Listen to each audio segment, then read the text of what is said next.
Hello and welcome. I'm Leigh-Ann Gerrans and you're watching W News Extra, broadcasting live from the Arabiya studios.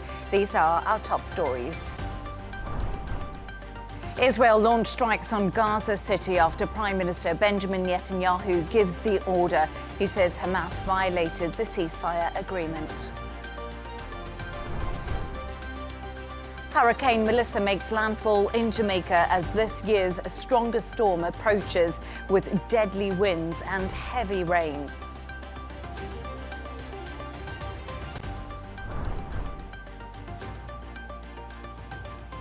And US President Donald Trump meets Japan's Prime Minister Sanai Takaichi and praises the golden age of their relationship.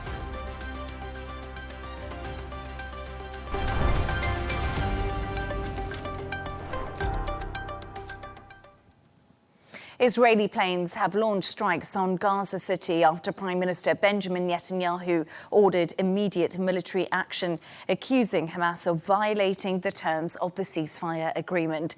It's after the group handed over the remains of a deceased hostage who had already been recovered by Israeli forces. Hamas says it was complying with the ceasefire and doing its best to locate the remaining hostages, but lacked the equipment needed to identify the bodies. To discuss this and all of today's stories, I'm joined by writer and broadcaster Esther Krakue, who's in Florida, and managing director of This Is Dubai, Michael Jabri-Pickett, who's of course right here in the studio with me. Michael, so good to have you on the show. So a lot has actually been happening today when we look at the situation in Israel, and we do know exactly what's on the table. Now, Israel have launched strikes into Gaza after violations of the ceasefire, they say, by Hamas. What do you think Donald Trump and the White House will be thinking right now? Based on his previous reactions, I think he's going to, an expression I've recently learned, babysit this truce going forward. In the past, of course, in a very short period of time, you had J.D. Vance, you had Jared Kushner, you had Steve Witkoff, you had Marco Rubio, all in Israel speaking to the Israeli Prime Minister and sometimes not speaking to him, trying to make sure that this truce ceasefire would hold and making sure that the different factions on the Israeli side were not going to go off script. I think he'll continue to do that. I also find that it's quite interesting. Hamas has said three things that, to me, seem fairly transparent. One, they've said that because of the 2 years of bombing, Israel has essentially altered the terrain of Gaza, which makes it very difficult to find where you might have put bodies. The other thing is that many of the men who were responsible for guarding and moving those bodies have also been killed. So people might not know where the bodies and the remains are. And then the third, Hamas just said today that they're, according to the Hamas spokesperson, Israel is not allowing the Red Cross and Hamas to work together to try to find the bodies.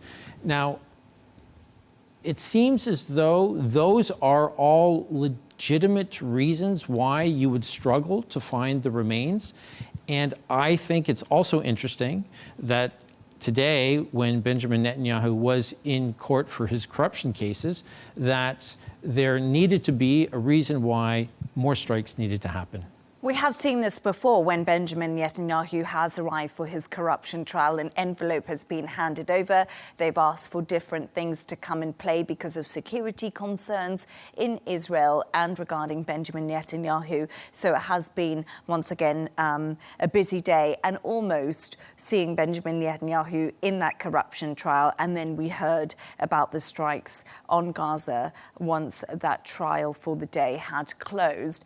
But Esther, Michael and I were just talking there that Israel has launched an attack on Gaza today after ceasefire violations, and also saying Hamas violated the ceasefire by carrying out an attack against Israeli forces in an area under Israeli control. And I think what a lot of people are going to be saying now is we've been talking about the ceasefire. It's extremely fragile. It has been for the last 3 weeks. Is it over now? Well, I don't think it's over until the Americans say it's over, because they're really the people holding this up with glue and duct tape.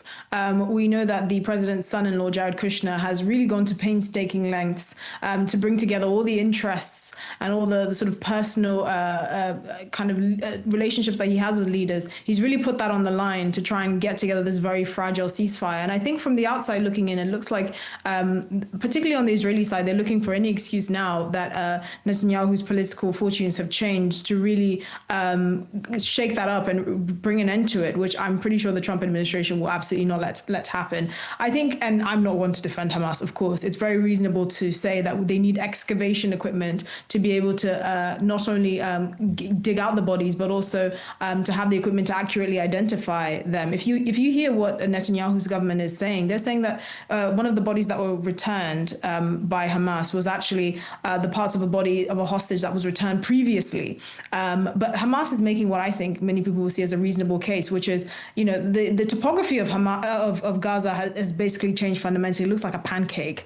Many of the landmarks that they used to identify where these people were buried have obviously naturally been changed beyond recognition. And so there has to be a bit of patience and leeway. I think the bigger question is, why would Netanyahu and his government be so keen to see this ceasefire that led to so much celebration and jubilation in the streets of Tel Aviv? Why would they be happy to see that end? Until you look a bit more closely, which were the people in the government that were calling for these urgent strikes on Gaza? Of course, it was Smotrich and Ben-Gvir, which is no surprise there. So I think really this ceasefire will not end until the Trump administration allows it to end. But they also have to acknowledge that you cannot have a ceasefire when one of both parties acts so in such an inconspicuous and really random way. I mean, I thought the red line for the Trump administration would be to the airstrikes that were done in Doha, which is a U.S. ally, which led to a massive embarrassment to the Trump administration and really led to many allies around the world kind of looking into their relationship and any security guarantees that they have from the U.S. But I think it's now clear that it's got to the point where the Trump administration has to say, listen, we support the state of Israel, but we cannot work with these people. And so the Israeli government has to find mechanisms to get rid of these three bad faith actors so that we can move forward and make some progress in this regard, because if not, I don't see how any real peace can be maintained. And we should also note, just after that came out that Israel was to strike Gaza again, Hamas did reply and say that they would not return the remains of a hostage that they were going to today. So we're seeing Hamas retaliate to the statement by Benjamin Netanyahu. So right now it's almost a tit-for-tat situation between the two sides, which, Michael, we've been talking about since October the 7th did happen for 2 years. And it just seems what Esther said there, there's no trust between these two sides. There is no trust. And from the Hamas side, the only leverage they have now, of course, is to hold on to whatever it is that the Israelis want. But I do believe that the president will get involved, because what's so important to him at this moment, and we heard about it today when he was visiting the Japanese Prime Minister, is to be nominated and to receive a Nobel Peace Prize. And because that is at the top of his mind, it seems, whenever he's meeting foreign dignitaries, I have to think that he will take a very hands-on approach. And if he has to send more or the same people over to speak to the Israeli Prime Minister, or if he has to get on the phone with the Israeli Prime Minister and let him know what he's thinking, I think that will happen, because we're entering week 4 of the U.S. government shutdown. This is one of the few victories right now that Donald Trump can trumpet to the American people. And we're just hearing on the wires right now that we did hear earlier Israel struck a target area near northern Gaza's largest operational hospitals. At that time, the casualties were unknown, but we're just hearing that 2 people have been killed, 4 people have been injured following those Israeli strikes. But Esther, I want to talk to you a little bit about the fact that there was a lot of speculation that Charlie Kirk was trying to distance himself from Israel in the weeks before his death over its actions in Gaza. Earlier, I spoke to Israeli journalist Hanania Naftali to hear his thoughts. Take a listen. I think that Charlie Kirk was a staunch supporter of Israel. I mean, he expressed it on almost every platform that he had. Him and I were actually supposed to get to know each other. He was following me on social media platforms, but I have to say he clearly stated that he loves Israel. And so in that regard, I have to say whatever Tucker is pushing or Candace Owens, I think that they don't pose a threat to Israel. They pose a threat to truth itself. They're pushing conspiracy theories without any factual base. It's okay to express your opinion, but when you're pushing anti-Semitism disguised like that, this is not going to achieve any goal. And Esther, you're over in the US at the moment, and there's been so much talk about this. If we have a look at the likes of Candace Owens, Tucker Carlson, and also the whole AIPAC movement, I don't know what your thoughts are surrounding this topic. Well, I think there is rightly a recognition that amongst the younger generations, particularly the Republican-leaning younger generations, that there has been a kind of cooling of relations towards Israel. That is to say, unlike the older Americans, particularly in their 40s and 50s, that have kind of have fond associations with Israel. Many people from older generations would recognize the only democracy in the Middle East. You see a kind of opposite happening with younger people in America, not so much on the left, which always kind of had more anti-Israel sentiments, but mainly younger Republicans. And so this whole kind of conspiracy theory has whipped up, particularly by the likes of Candace Owens saying that, the state of Israel was responsible for Charlie Kirk's death, an allegation which doesn't have any kind of basis in reality because no evidence has been provided.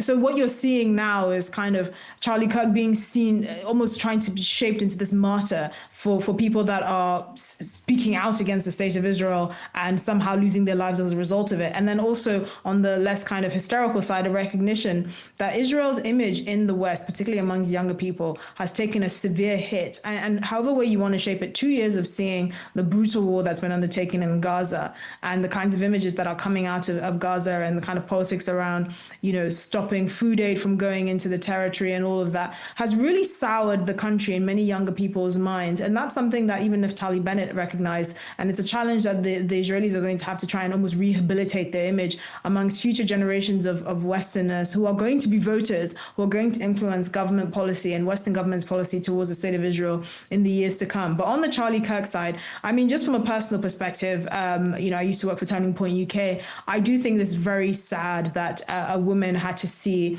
her husband and the father of her children be brutally murdered in such a way. And somehow people have used that as a way to whip up ridiculous conspiracy theories, even going as far as saying the state of Israel is responsible for it without any evidence to the fact.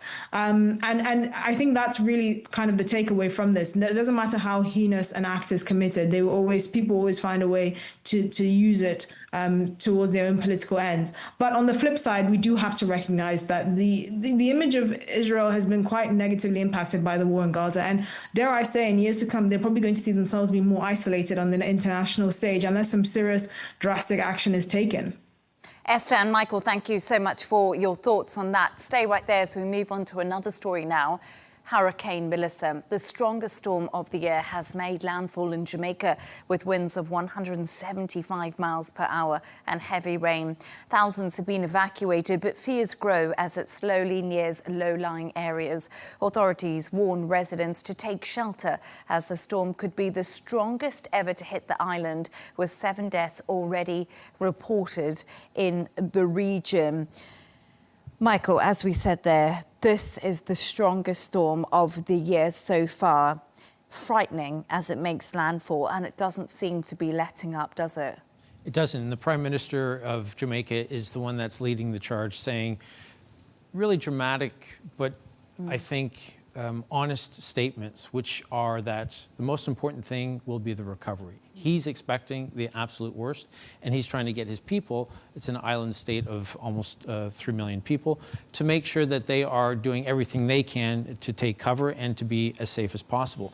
But you have, the eye of the storm is 30 miles in diameter, and that is also a Category 5, and it is going at about 3 to 5 miles per hour, which means that the people who are in the wake of it, are going to be dealing with tornado-like conditions for perhaps as long as 12 hours. It's going to be horrific, and most meteorologists are calling it catastrophic. It's going to be that bad.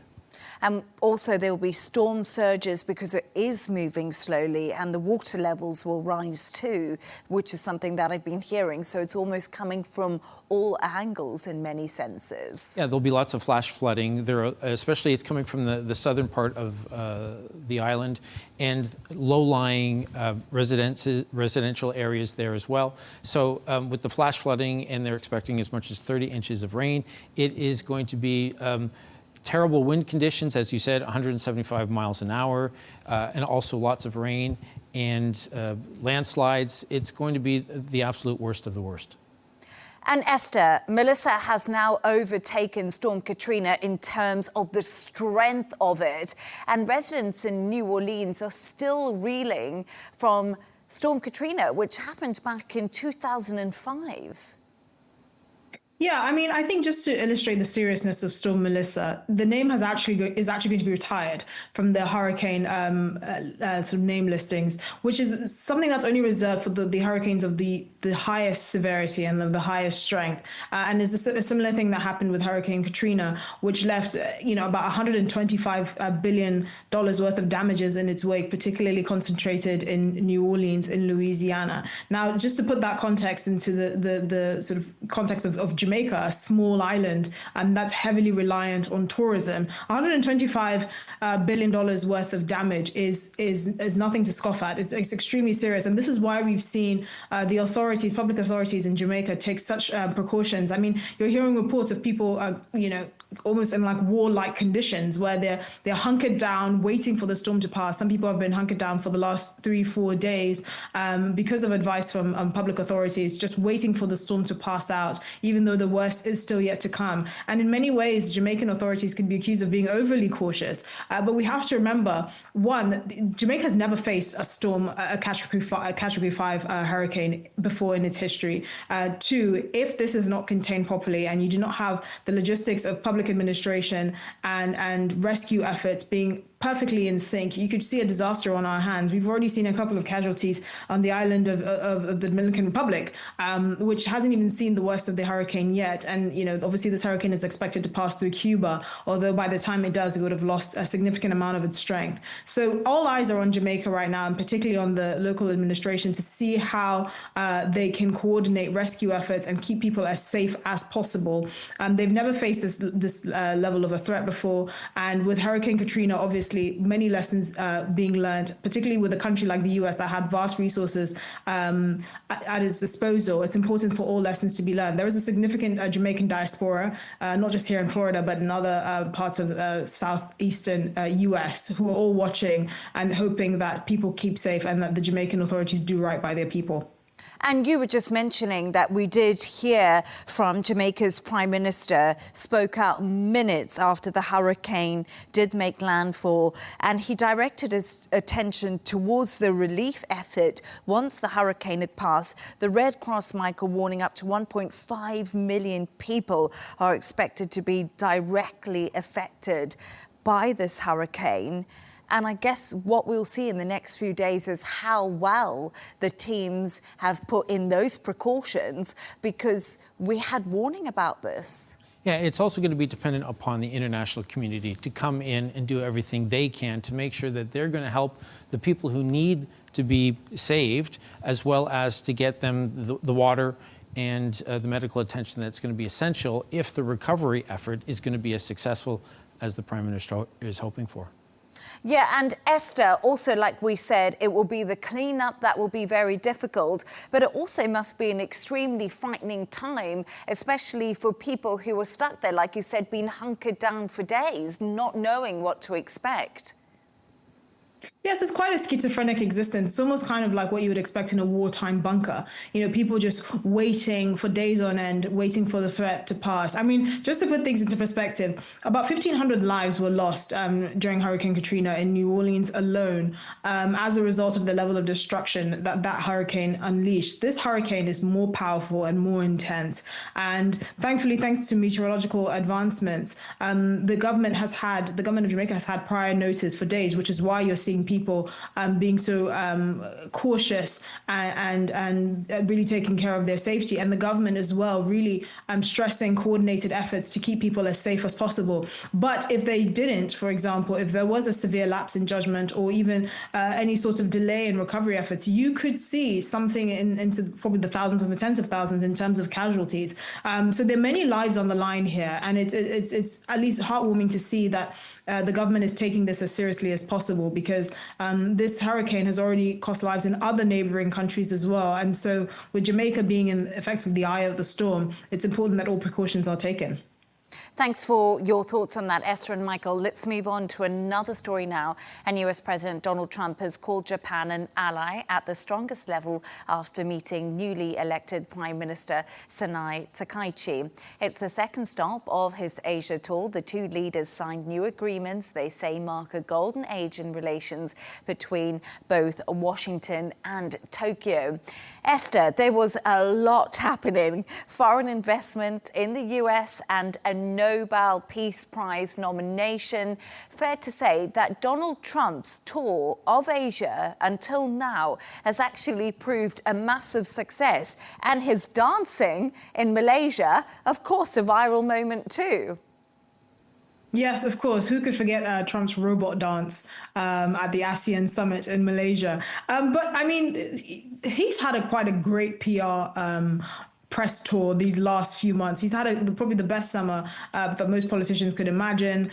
He's overseen this very fragile ceasefire, which may no longer be a ceasefire by the look of things, in a region that is quite fraught with instability. And now going to Japan to meet the new first female Prime Minister, Sanai Takaichi, who is a protege of the late Shinzo Abe, who we know during Trump's first administration was probably the closest foreign leader with Donald Trump. It's quite something. Now, from Takaichi's perspective, this trip was key.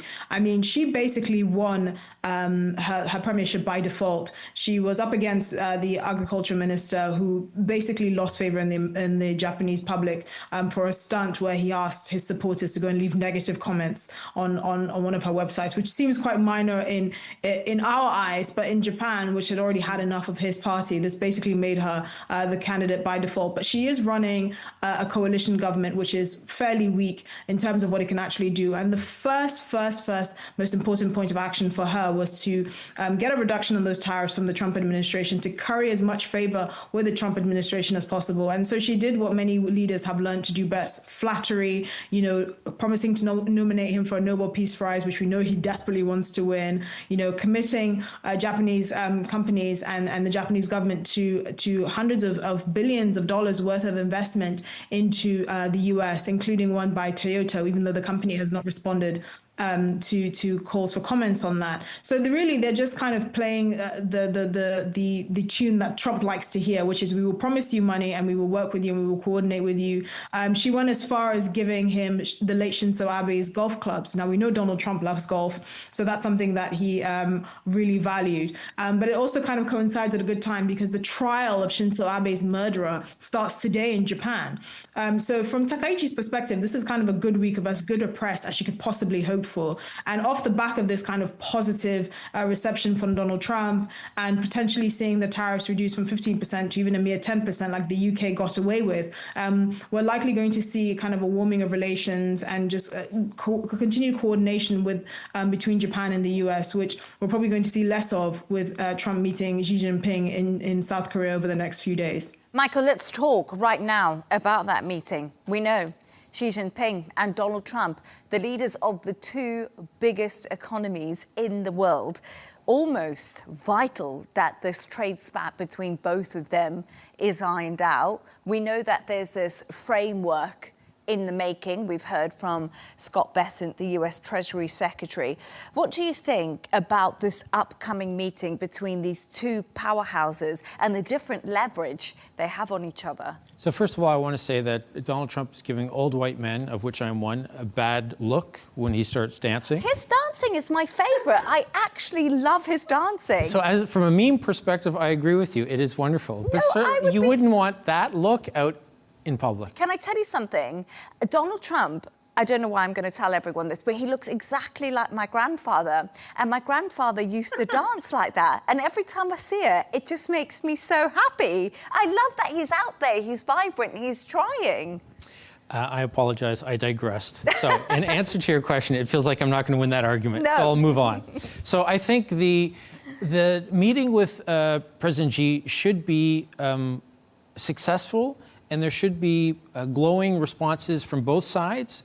But I don't think there'll be the same love-in as there was with the Japanese Prime Minister. Scott Bessent over the weekend had spoken about how that the 100% tariffs levied against China, that is off the table.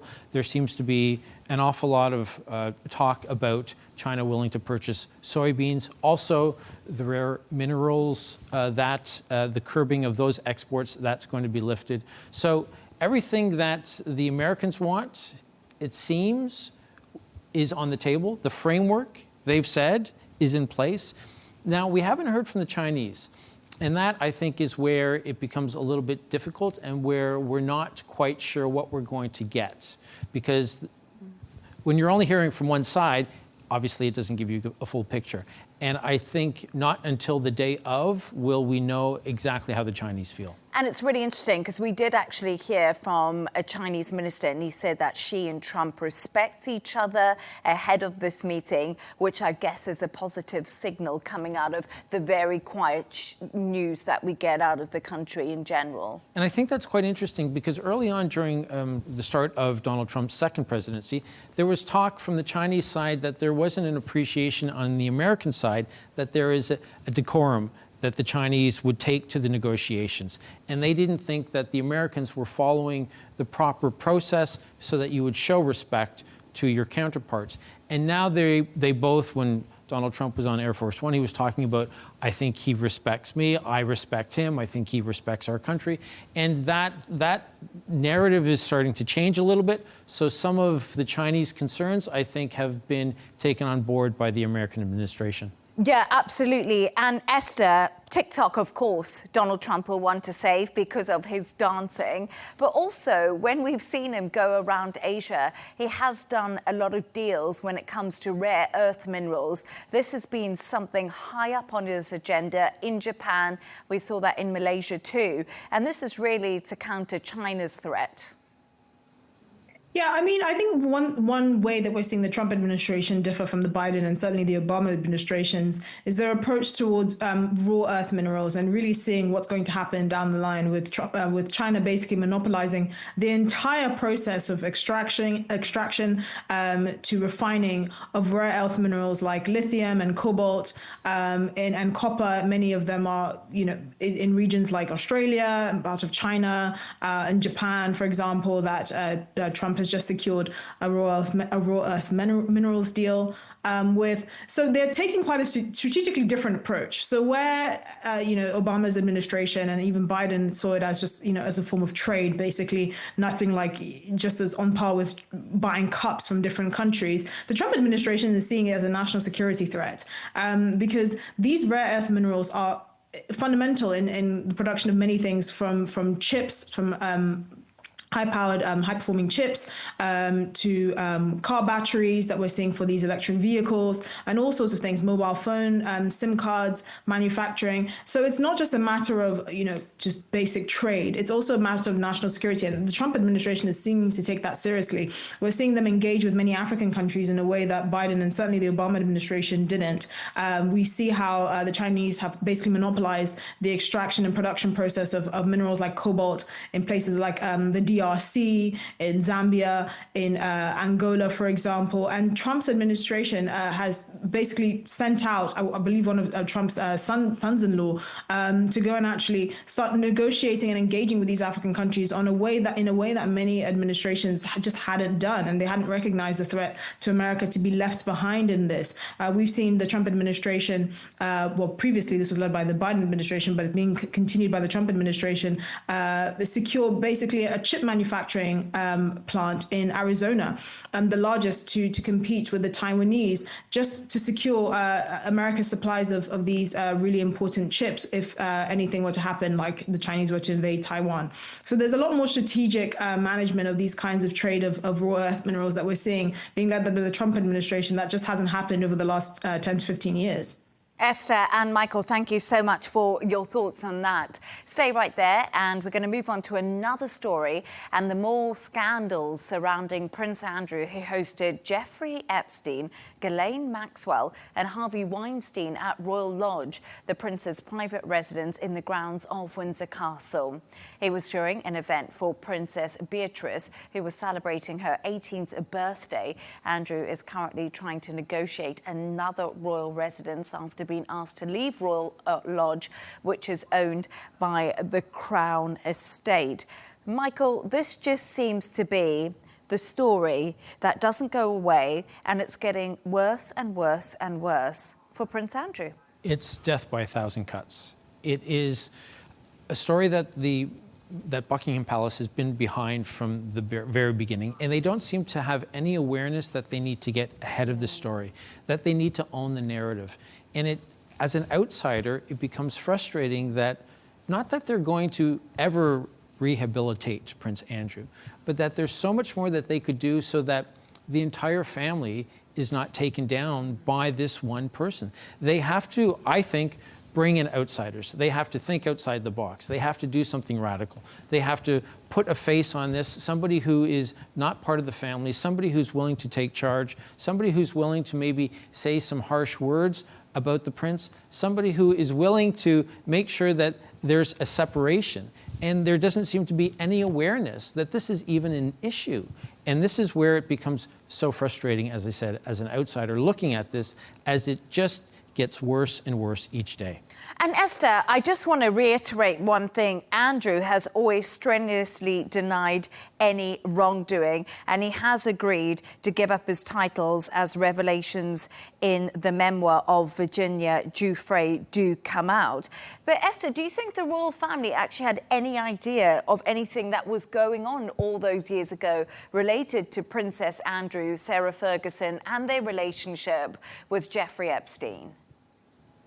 I think the royal family unfortunately fell victim to a complete lack of imagination. And in their defense, they just couldn't believe how much of a disaster Prince Andrew was. The lack of judgment, the entitlement, the lack of common sense. I mean, when allegations of this sort of relationship that he had with Virginia Giuffre started coming up in 2011, he was basically saying that he wanted to fight it in court. And I think it was at that point that the Queen should have said, yes, you fight it in court as a private citizen. You're not going to have any access to any funds. You're not going to be using any of your titles. You're going to be suspending all your royal family duties until all of this is sorted. But unfortunately, the Queen was a bit overly cautious and just thought paying Virginia Giuffre and trying to keep this hush-hush as much as possible was the best way to go. Now, we know that this is not a story that was going to die, because what has been revealed is that there are allegations that back in 2011, the day before that infamous picture of Prince Andrew with Virginia Giuffre, where he's holding her waist and you can see Ghislaine Maxwell in the background, came out,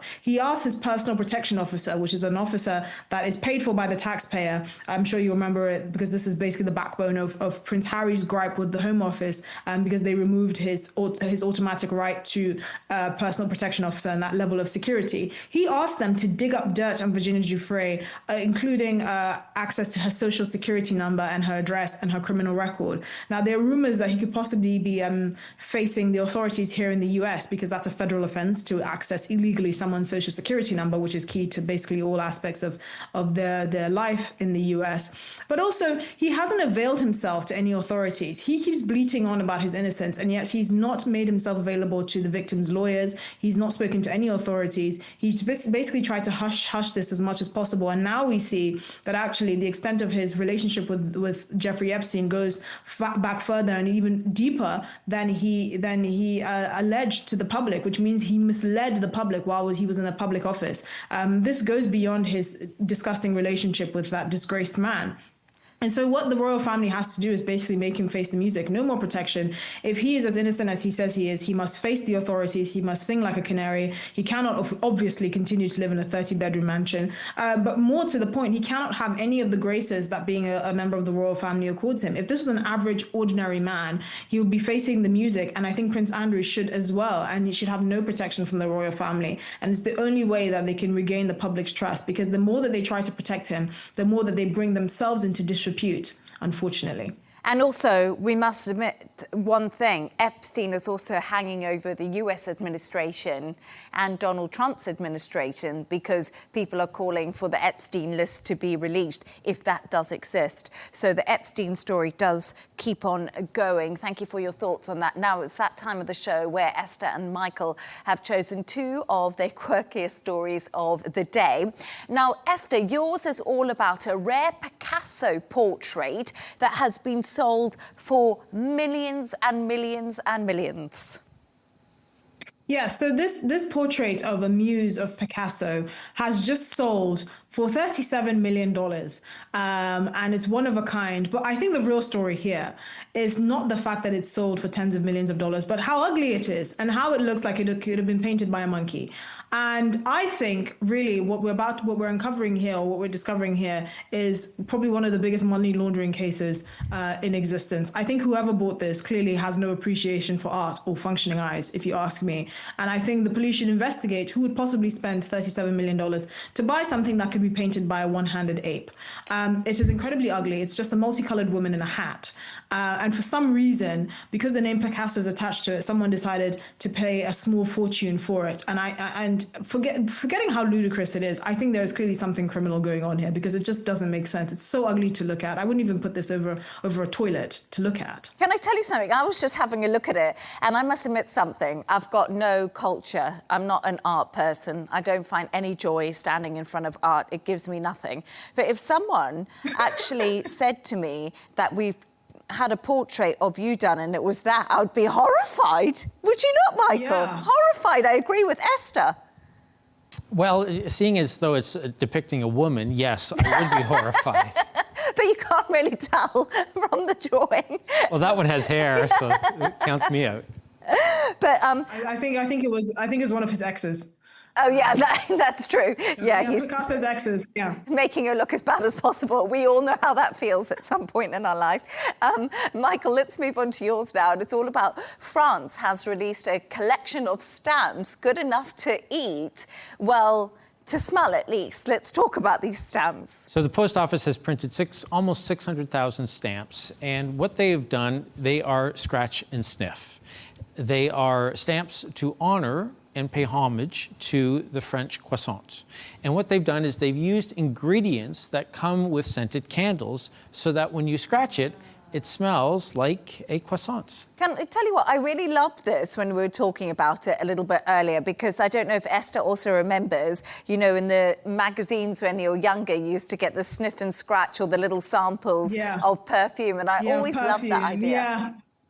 Yeah. It's always great. But yeah, I used to run to those. They used to belong to my mother, and I would just like kind of smear it on myself before school because they used to smell so good. Yeah, they do smell so good. But also one thing crossed my mind. I don't know what both of you think of this. I know France has been struggling politically, can't pass a budget. It's facing all sorts of economic crisis. And then they print sniff and smell stamps. I mean... Well, it does have us talking about this as opposed to the Louvre robbery and the arrest or no arrest of one or two suspects, an inside job or not. So this is at least gets news talking about something other than some of their failures. Esther, thoughts? Yeah. Yes, I agree. There's nothing more iconic about France than a croissant, one of those giant baguettes. And any press that's not to do with the complete failure of public administration to keep the crown jewels safe in France, I'm sure is good press. And this is, to be honest, there was a season 2 of jewelry heist, because another museum in France also had its precious jewels nicked. So, I mean, it's not looking like a good time to be French at all. But at least we have a sniff and smell stamp. You know, hopefully we'll get those jewels back soon too. Thanks to our guest today, writer and broadcaster Esther Krakue, who's in Florida for us, and managing director of This Is Dubai, Michael Jabri-Pickett, who is, of course, right here in the studio next to me. And that's all from us on W News Extra. Don't forget to subscribe to our YouTube channel and follow us on X. GMT will be coming up next. Goodbye and thank you.